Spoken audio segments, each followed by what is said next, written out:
My own son left me $5 for 30 days and thought that was generous. I'm standing in a kitchen that doesn't feel like mine, staring at money that isn't even folded properly. Just $5. One bill. Lying flat on a marble countertop that cost more than the truck my husband drove for 20 years. No note. No explanation. No goodbye. Just $5, pressed down by the weight of entitlement. I didn't pick it up right away. I just looked at it. Because when your own child does something like that, the shock doesn't arrive loudly. It comes quietly. It settles in your chest. It makes you wonder when respect left the room. Let me ask you something. Have you ever given everything to someone and watched them decide you were no longer worth the effort? Not a stranger. Not a coworker. Your own blood. Because that $5 bill wasn't about groceries. It wasn't about electricity. It wasn't even about money. It was a message. You don't matter anymore. Be grateful for scraps. Know your place. And the worst part?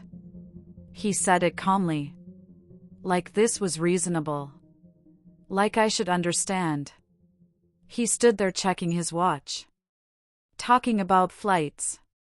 Talking about reservations. Talking about stress.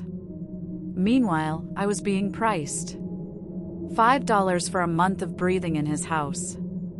$5 to eat. $5 to exist quietly while he traveled in comfort. He didn't ask if I was okay. He didn't ask if I needed anything. He decided. That's when I realized something important. Disrespect doesn't always shout. Sometimes it whispers and expects you to accept it. If this happened to you tomorrow, wouldn't you want to see it coming? Subscribe. And if you won't subscribe, explain why in the comments. I could have cried. I could have argued. I could have reminded him who raised him, who fed him, who taught him how numbers work. But instead, I stayed quiet. Because in that silence, something else happened. He thought I was powerless. He forgot who taught him leverage. And that $5 bill? It didn't starve me. It woke me up. That $5 didn't starve me. It woke me up. Before I became the woman left with $5 on a countertop, I was someone people listened to. I didn't ask for attention. I earned it. Back in Oak Ridge, folks used to call me Queen Bee. Not because I demanded respect, but because my work spoke before I ever opened my mouth. I woke up before sunrise for 40 years straight. Not because I had to, but because responsibility doesn't sleep in. By the time most people poured their first cup of coffee, I had already checked the hives, balanced the books, and started the ovens. That was my life. Not glamorous. Not soft. But honest. The honey farm didn't start as a business. It started as survival. One hive. That's all we had in the beginning. My husband, Thaddeus, built the frames by hand. I handled the bees. I learned their patterns. Their rules. You don't rush bees. You don't scare them. And you never forget who keeps the hive alive. As the years passed, one hive turned into dozens. Dozens turned into distribution routes. Routes turned into contracts. And the bakery? That came later. Warm bread before dawn. Sticky honey cooling on wooden counters. Flour on my sleeves and numbers in my head. That place fed families. Paid tuition. Kept roofs over heads. Including my son's. Silas grew up watching everything.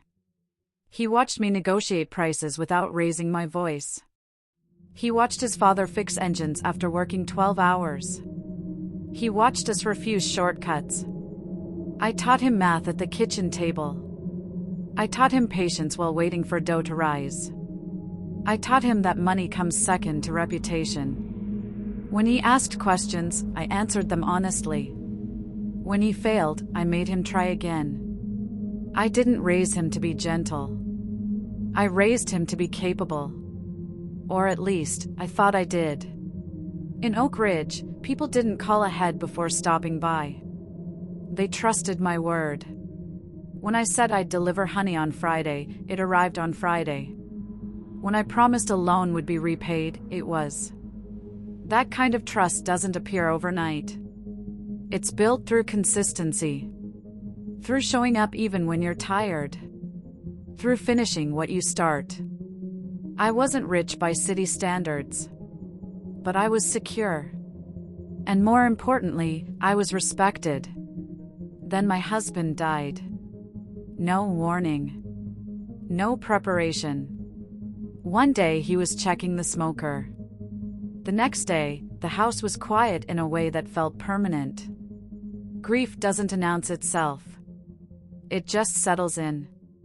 I kept the farm running. I kept the bakery open. But there's a difference between standing and being steady. That was the window my son saw. Silas started visiting more often. He spoke smoothly. Confidently. He talked about how much I had worked. About how I deserved rest. He talked about safety. About convenience. About letting go. Come live with us, Mom, he said. You don't need to be out there lifting crates at your age. He said it with concern in his eyes. I wanted to believe him. Because when someone you raised tells you they'll take care of you, you want that to be true. Selling the farm felt like closing a chapter one wasn't ready to end. But Silas had answers for everything. He had charts, plans, documents. He told me the money would be invested wisely. That it would grow. He said the words slowly, patiently, like I needed help understanding. That should have been my warning. But grief makes even careful people tired. So I signed. If you believe elders earn respect, stay with me. Because what happened next didn't start with cruelty. It started with trust. I packed lightly. Just clothes. Photos. My old ledger. I thought I was moving closer to my son. I didn't know I was leaving myself behind. That's when my son convinced me to sell everything. Silas didn't rush me.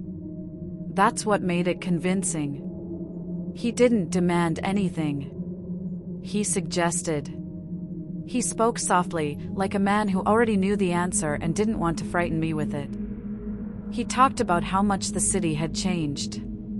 How property values worked differently now. How holding onto land was risky at my age. At some point, Mom, he said, you have to think smart, not sentimental. I remember the way he smiled when he said that. Not cruel. Assured. As if he were doing me a favor. He promised I would never worry again. No more equipment repairs. No more early mornings. No more paperwork. You've already done enough, he said. Let someone else carry the weight. He talked about guest rooms. Privacy. Peace. He said the house had space for everyone. And I believed him. Because when your child sounds certain, doubt feels like distrust. And no mother wants to believe distrust is necessary. The documents were thick. Too thick for something that was supposed to be simple. He told me not to worry about the details. Said his firm handled transactions like this all the time. Standard procedure, he called it. I remember holding the pen longer than I needed to. My hand hesitated. Not because I didn't understand numbers. But because something inside me felt heavy. I signed anyway.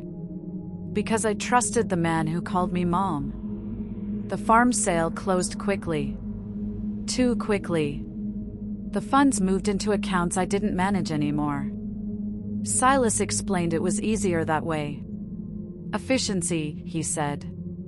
He told me the investment returns would cover everything I needed. That I wouldn't have to think about finances again. That should have comforted me. Instead, it made me feel unnecessary. The house in Atlanta was large. Quiet.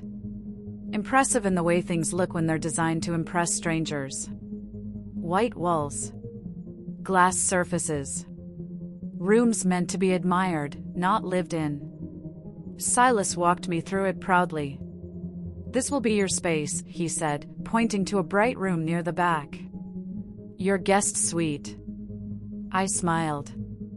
I thanked him. I told myself this was the reward for a life of work. The first shift wasn't dramatic. It was subtle. "Mom, can you watch the stove? Mom, can you fold these?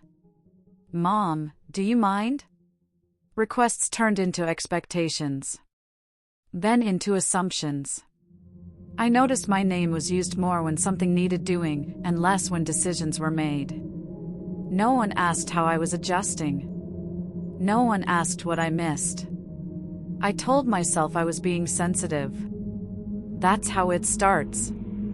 I stopped feeling like a guest. Not all at once. Just enough to notice. My schedule no longer belonged to me. My space became flexible. Temporary. I heard conversations stop when I entered rooms. I noticed how often Cordelia corrected me. Small things. Sharp tone. Quick glances. Things that seem harmless until they repeat. This is where most parents make their final mistake. They assume discomfort is temporary. They assume love will correct itself. They stay quiet too long. There were rules I didn't know existed until I broke them. Which shelf to use? Which sink was preferred? Which hours were inconvenient? No one said it outright. They didn't need to. The message was clear. Adapt, or become a problem. One afternoon, I asked about rearranging the room. Just a chair. Just a lamp. Silas barely looked up from his phone. "We'll see," he said. "It's not permanent anyway." That word stayed with me. Anyway. It meant my presence had an expiration date. I told myself this was the adjustment phase. That every change has friction. I told myself I was lucky. But something had already shifted. I had given up the land. The income. The control. And now, slowly, I was giving up space. The guest suite didn't last long. They didn't tell me I was being moved. That's important. No announcement. No discussion. One day, my suitcase was heavier than it needed to be. The next, my room felt borrowed. Cordelia mentioned it casually, like a thought that had just occurred to her. "We'll need that space soon," she said. "Just temporarily." Temporary has a way of becoming permanent when you don't argue. The basement wasn't unfinished. It was clean. Quiet. That's what they told me. What they didn't say was that it was separate. Away. Out of sight. No windows near eye level. No natural warmth. Just a small room, a narrow bed, and shelves that smelled faintly of old cardboard. I carried my own things down. No one offered help. After the move, the requests changed tone. Not softer. Shorter. "Dinner needs to be ready by 6. Leo has practice. Can you clean this before guests arrive?" There was no question mark in their voices. I became someone who handled tasks, not someone whose presence mattered. I told myself it was temporary. I told myself I was helping. There's a moment when people stop making eye contact. It's subtle. You notice it when conversations keep moving without you. When decisions are made as if you're not sitting there. I noticed it when Cordelia talked about me instead of to me. She'll take care of it, she said. She doesn't mind. No one asked if I minded. I learned when to speak less. I learned which opinions were unwelcome, which memories were inconvenient. I stopped mentioning the farm. Stopped talking about the bakery. Those stories didn't fit their world. They reminded them that I was once more than useful. No one yelled. That's what made it worse. Everything was delivered politely. With smiles. Cordelia corrected how I folded towels. Silas reminded me which lights to turn off. Small corrections pile up when you're already being reduced. I felt myself shrinking. Not physically. Internally. Leo loved me. That was the hardest part. He didn't see the change. Children rarely do. To him, I was still grandma. Still the person who listened. But even he began asking instead of assuming. Is it okay if you watch me? Dad says you'll be home. Even my time with him had to be approved. I noticed how often they reminded me I lived there for free. As if decades of work had expired. As if contribution had a shelf life. Gratitude became expected. I was supposed to be thankful for space. For leftovers. For inclusion. The unspoken rule was clear. I existed at their discretion. At night, the house sounded different. Footsteps above me. Laughter drifting down. I lay awake listening to a home I didn't belong to anymore. I didn't cry. I counted. Old habits don't disappear.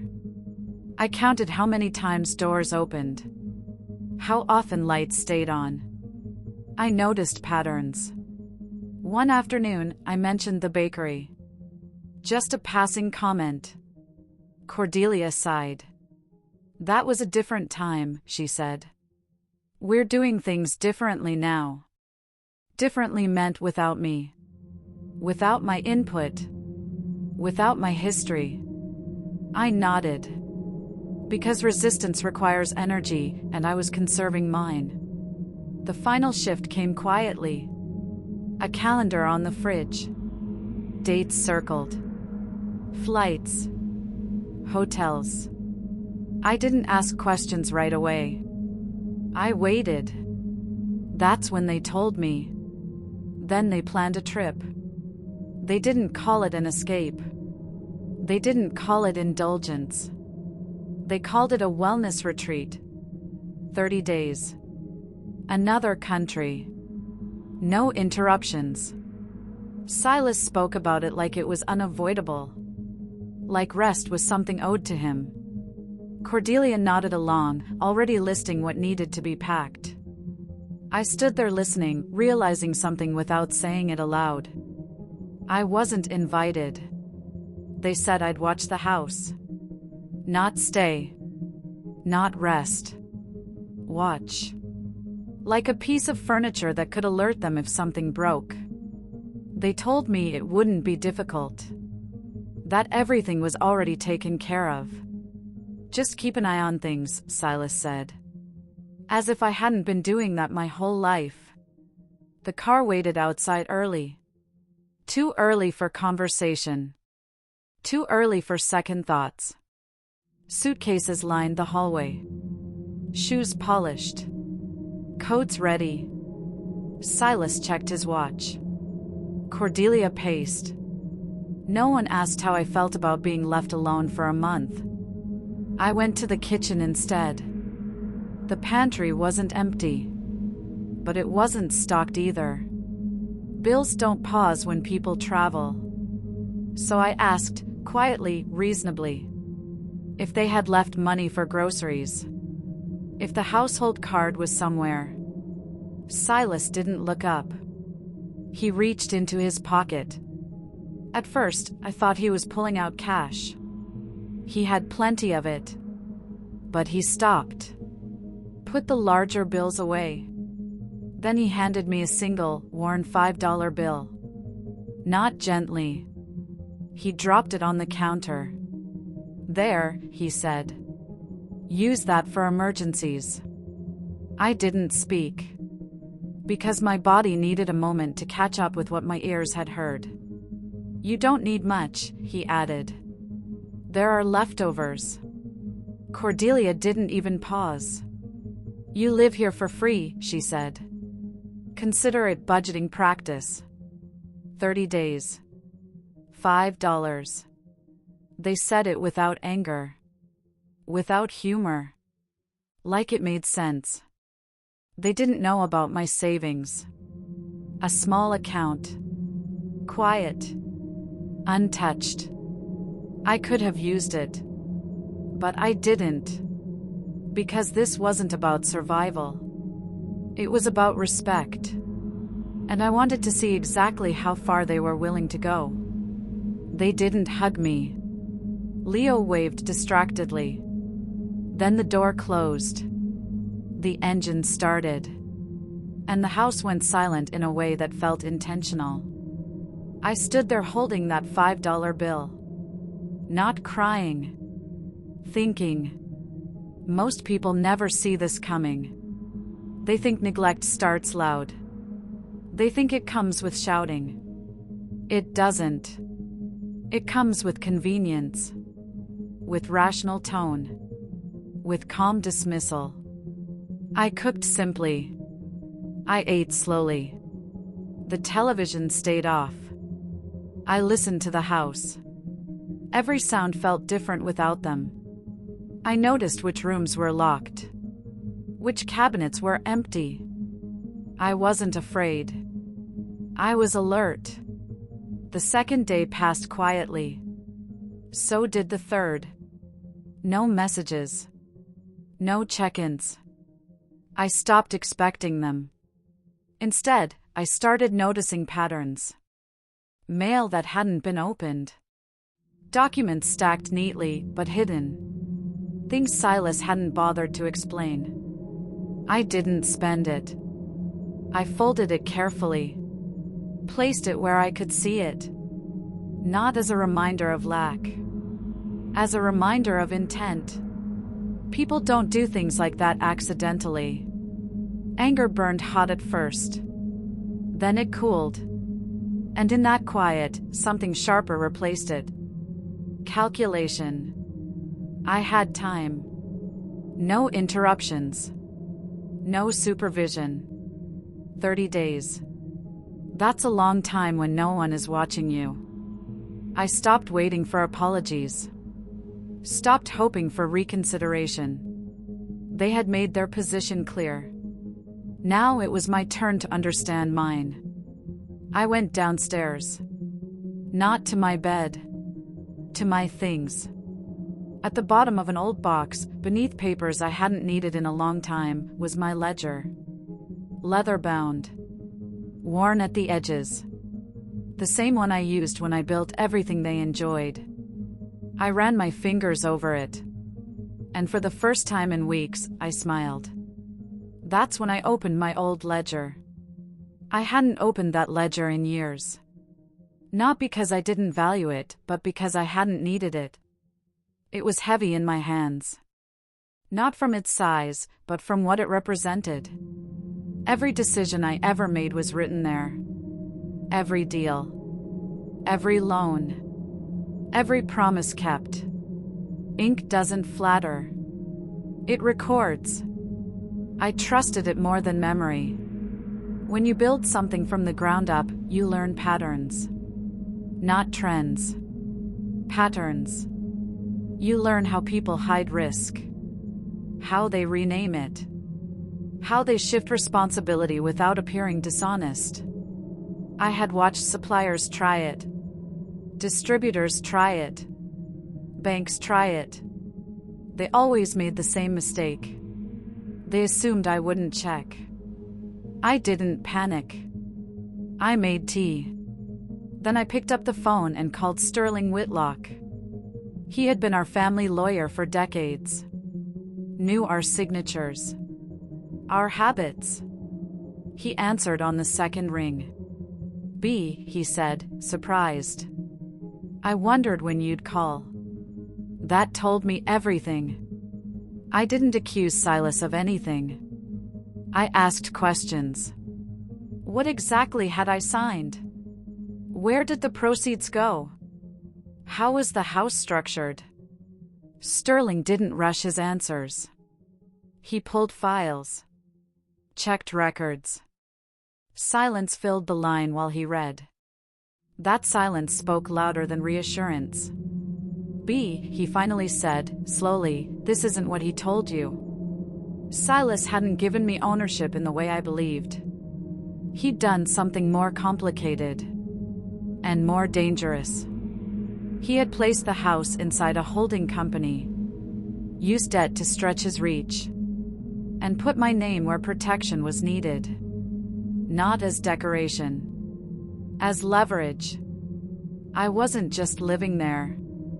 I was backing the risk. My credit. My history. My reputation. If things went wrong, I would carry the damage. But because of how he structured it, something else mattered. I wasn't a minor presence. I was the majority. I didn't react. I didn't interrupt. I let Sterling finish. Because clarity doesn't require speed. It requires accuracy. Silas had tried to protect himself by hiding behind complexity. He forgot one thing. I understand numbers better than I understand excuses. Silas assumed I would never look closely. That age meant disinterest. That trust meant blindness. He counted on my silence. That's where he failed. Because when you've lived long enough, you know silence is where truth waits. Sterling explained the structure carefully. The house wasn't a favor. It was collateral. My presence wasn't generosity. It was necessity. Silas needed my stability to support his ambition. And in doing so, he handed me control he never intended to share. "What can I do?" I asked. Sterling paused. "You can act," he said. "Fully. Legally." I closed the ledger. Not because I was done. Because I understood. Power isn't loud. It waits. I didn't confront Silas. Didn't warn him. I let him enjoy his month away. Because timing matters. And patience has always been my advantage. While Sterling handled the legal side, I handled the house.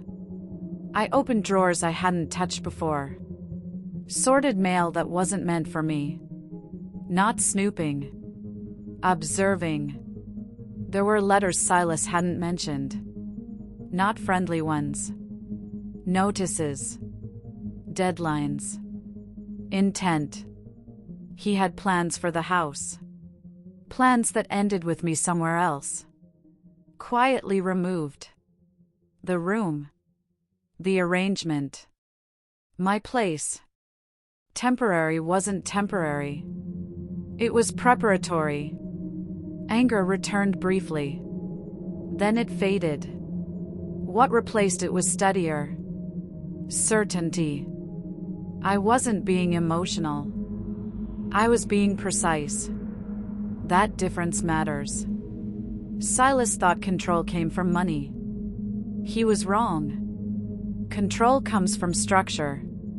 And he had built one that depended on me. Without ever asking what I might do if I noticed. By the time I hung up with Sterling, I knew exactly where I stood. I wasn't trapped. I wasn't dependent. I was essential. And essential people decide outcomes. He made me the shield and the sword. Once you know where to look, things don't hide very well. Silas had a habit of leaving papers in plain sight while assuming no one would read them. Folders tucked behind books. Envelopes slid beneath files. Letters stacked neatly but unopened. He counted on my disinterest. He mistook restraint for ignorance. I opened the first envelope slowly. Not with dread. With focus. It wasn't personal mail. It was business. Formal language. Clear deadlines. They weren't suggestions. They were notices. The letters talked about zoning changes, usage adjustments, income projections. They described the house as an asset, not a home. And my room, the basement room, was listed as a future unit. Not for me. For profit. Dates were circled.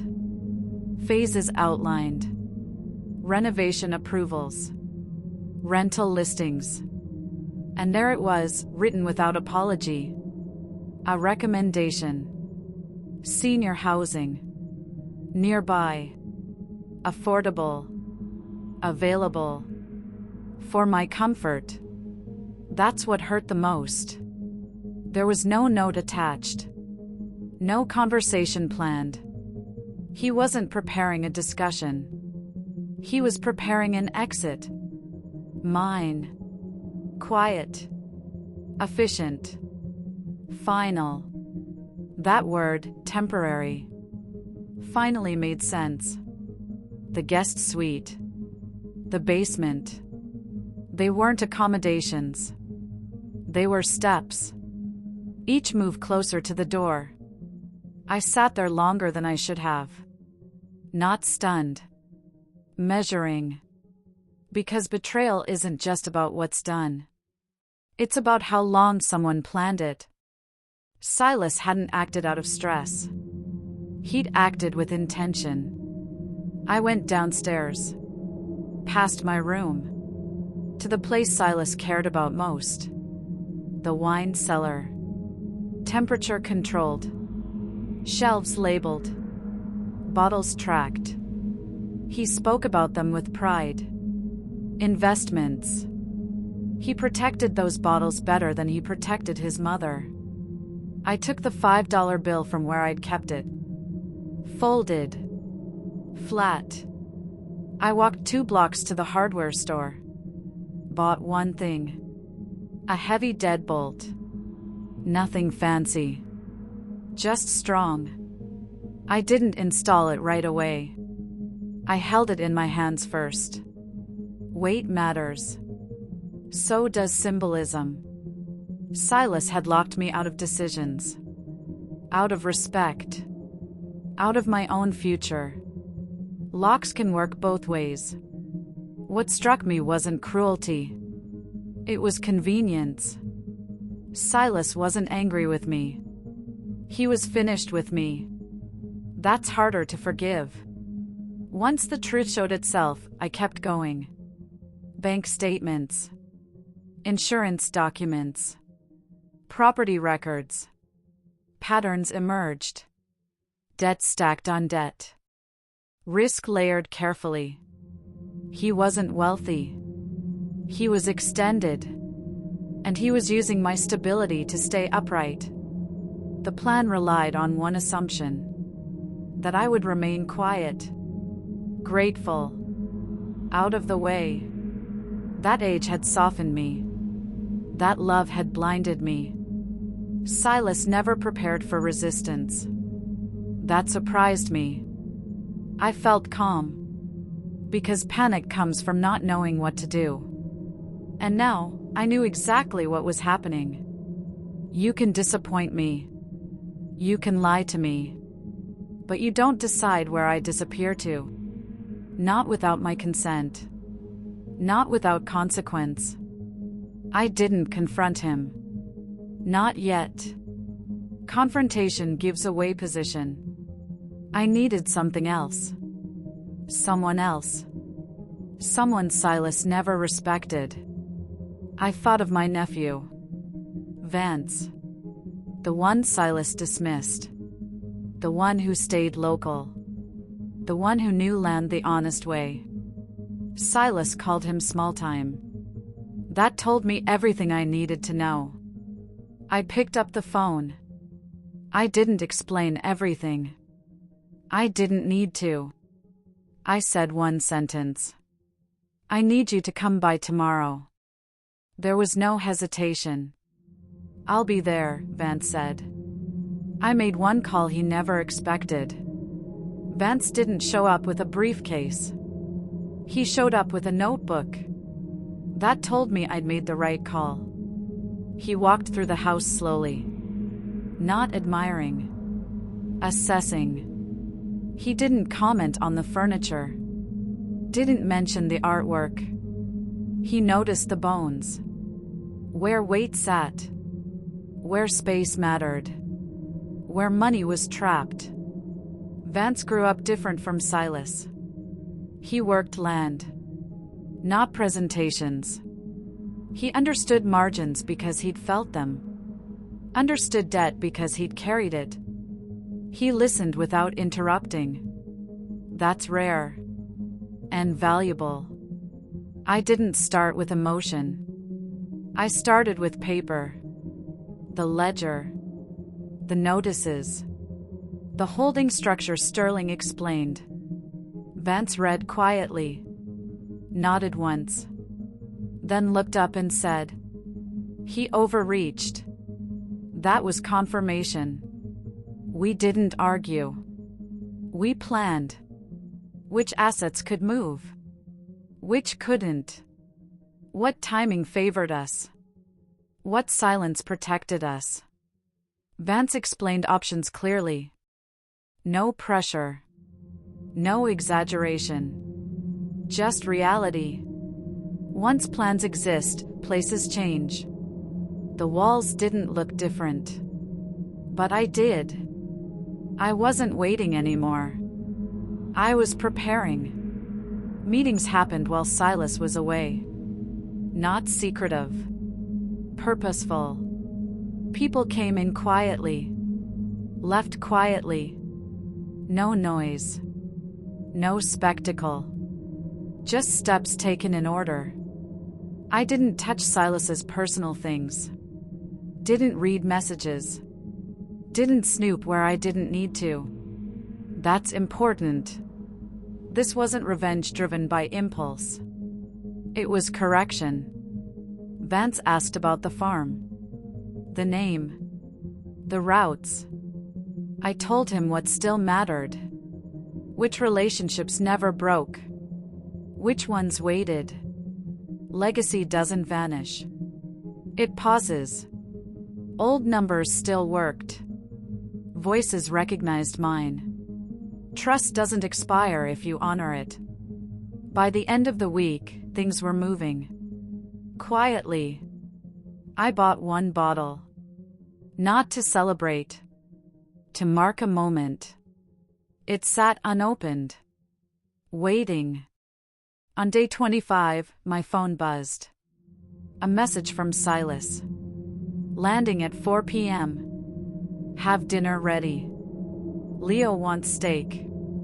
No question mark. No acknowledgement of absence. No awareness of change. That message told me everything. He thought time away had frozen reality. That I'd waited. That nothing moved without him. People who think that way forget something important. Life doesn't pause for ego. Vance's crew finished quietly. Papers were signed. Funds moved. Everything legal. Everything clean. I packed one bag. Only what mattered. The house was still. Not empty. Ready. I sat in the foyer with the $5 bill framed beside me. Not out of spite. Out of memory. This is where the balance shifts. Because preparation always outlasts entitlement. I didn't pace. Didn't rehearse. I waited. Because certainty doesn't need rehearsal. Tires on gravel. Car doors. Luggage wheels. I heard it all. Footsteps on the porch. A hand on the handle. A pause. Then pressure. Then the key didn't turn. The sound came first. Suitcase wheels scraping concrete.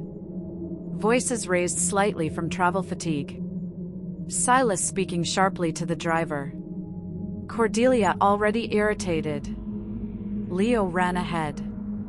That part hurt more than I expected. Leo reached the door first. He pulled once. Nothing. Pulled again. "Dad," he called, confused. "It won't open." Silas laughed under his breath. Of course he did. Confidence does that to people. Silas stepped forward. Key already in hand. He didn't look worried. Didn't hesitate. He slid the key in and turned it. Once. Twice. He frowned. Pulled it out. Looked at it. Tried again. Harder. The door stayed still. "What is this?" he muttered. He knocked. Then knocked louder. "Mom," he said, impatience creeping in. "Open the door. The lock's acting up." I didn't move. I spoke through the door. "Who is it?" "Who is it?" he repeated. "It's me." "Open the door." I waited a beat. "I'm sorry," I said. The owner instructed me not to let anyone in without approval. The silence that followed was heavy. Cordelia stepped closer. "This isn't funny," she said. "Open the door." I turned the deadbolt. Slowly. Not all the way. Just enough. The chain stayed in place. Silas stood there, face tight, eyes sharp. Behind him, Cordelia glared. "What did you do?" he demanded. I gestured past him. Toward the lawn. 2 men were placing a sign into the ground. Bright. Clear. For sale. Silas followed my gaze. His mouth opened. Then closed. "What is that?" he asked. "That," I said calmly, "is a transaction you weren't part of." Cordelia scoffed. "You can't sell this house." I nodded.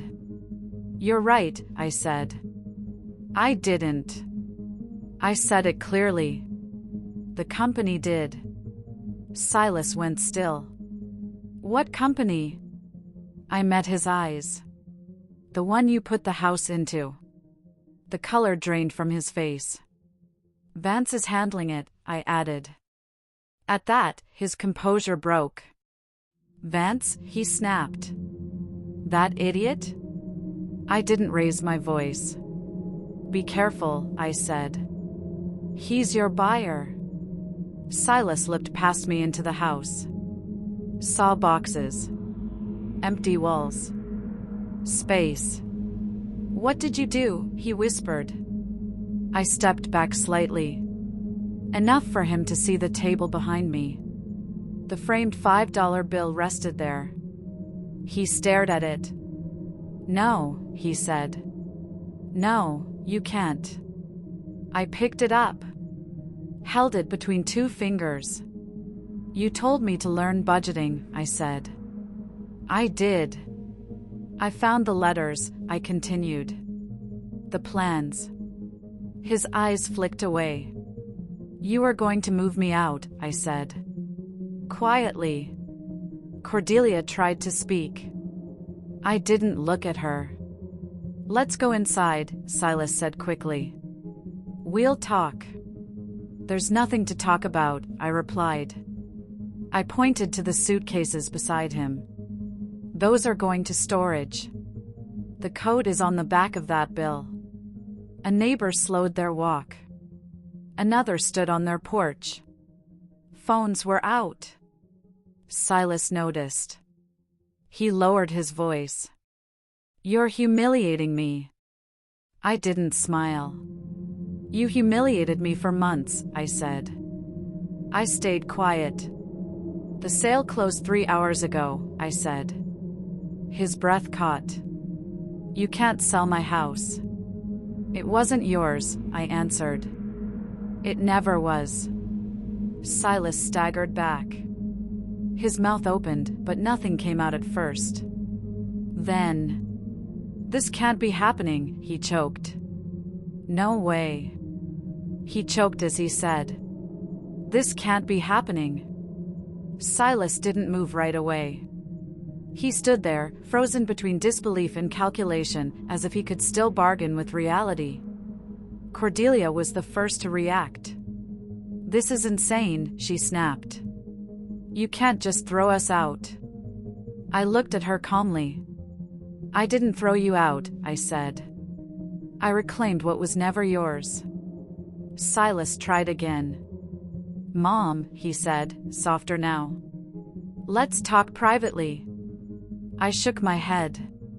There's nothing private left, I replied. Because once plans are written without your consent, conversations lose their meaning. I stepped aside and handed him a slip of paper.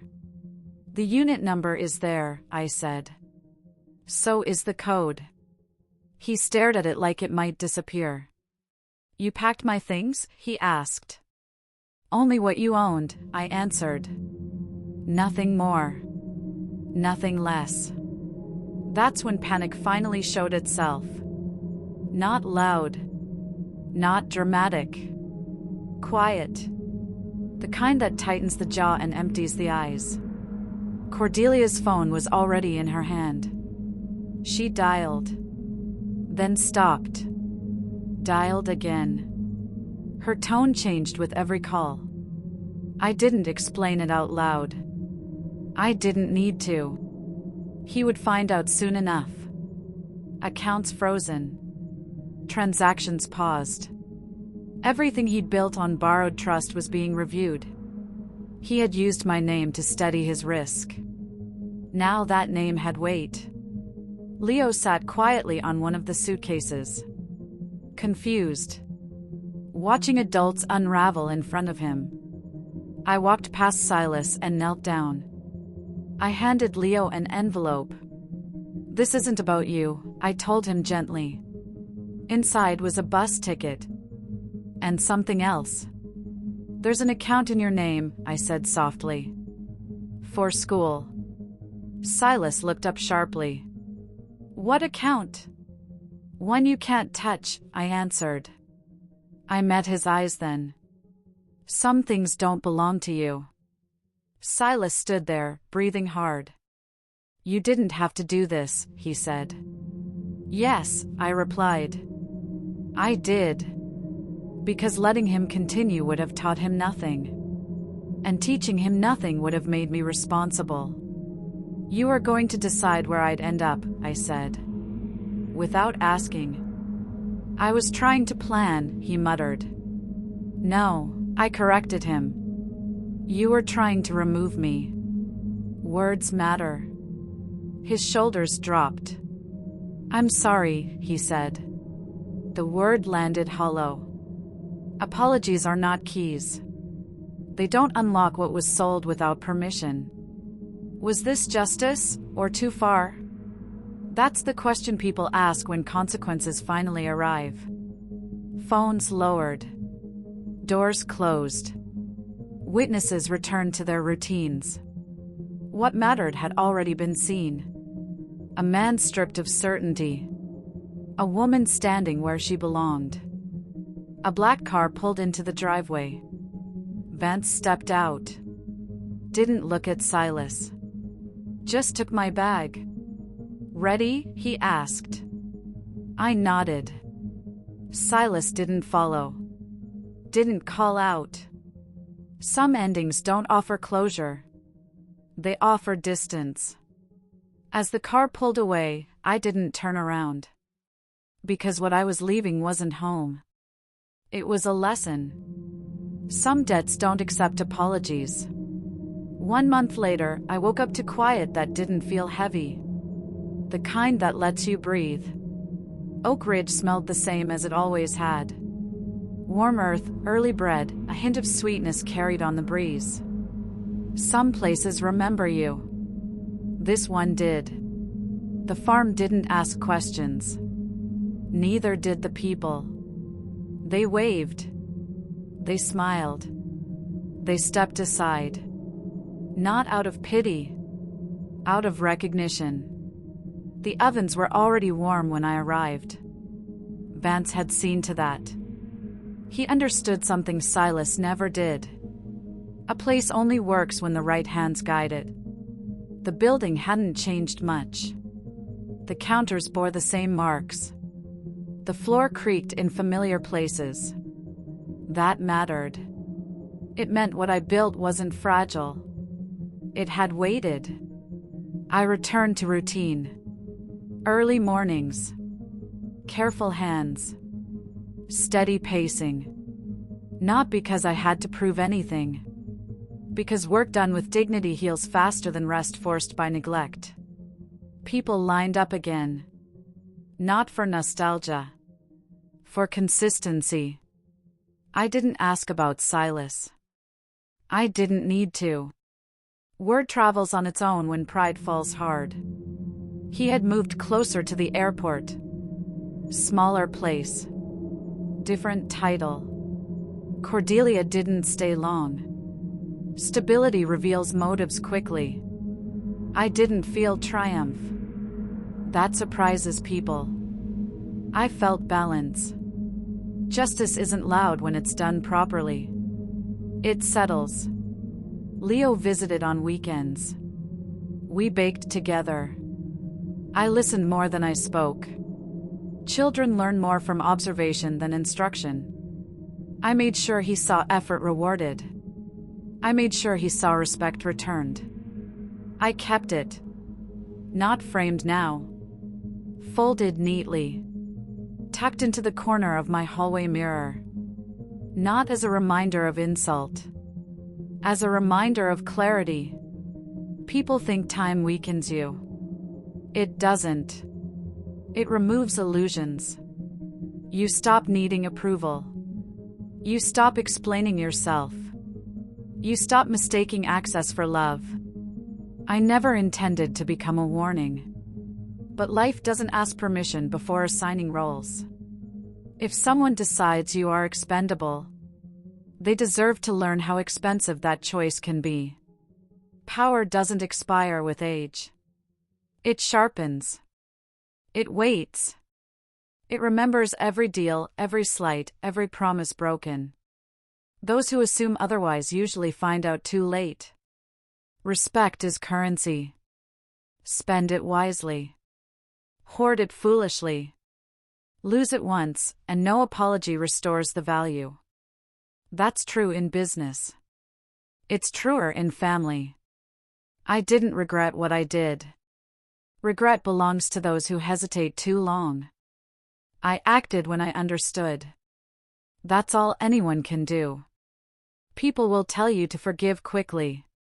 They rarely tell you to protect yourself first. I did both. In the correct order. Queens don't lose their hive. They relocate it. Quietly. Decisively. Without asking permission from drones who forgot their role. Stories like mine aren't rare. They're just usually untold.